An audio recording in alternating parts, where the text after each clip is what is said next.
to go from being a cone to a superstar in your team. Sometimes when we're getting past the ball, we're so worried about trapping the ball, and then we're worried about what the defender's doing and where that space is. So we want to try and think a bit more proactively. How can we eliminate this defender without taking the ball into contact and being more proactive? So it takes awareness, knowing where the defender is, identifying where the space is, and how can we use our first touch to be able to eliminate that defender and find that space. So the key thing when we're receiving is we want to be receiving on the move, and that's going to be dictated by what that defender's doing. All right, so we've got a couple of options here. We can have a nice aggressive open receive, either to the blue cone, okay, especially if we have the defender here on the inside. So even if you can get nice touch tight, you can feel where they are.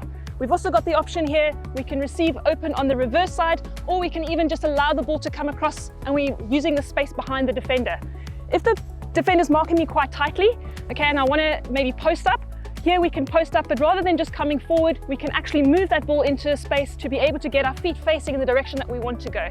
So we're almost peeling out, or even with our first touch, moving it into the space outside the line of that defender. So to start, you can do it without pressure, just getting your teammate to pass you the ball, calling the different colors of the cones so that you get better at receiving the particular skill. Once you get efficient at that, you can add in another defender, and now you're adding that decision-making component. Based on what they're doing, identifying where the space is, you're pre-scanning, and then bringing the skill into it as well. 3, red, 2, white. So the key point here is that we're nice and dynamic on that receive.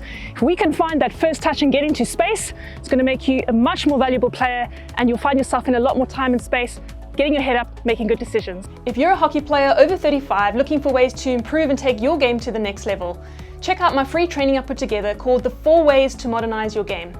You can find the link in the description or head to my bio to get instant access.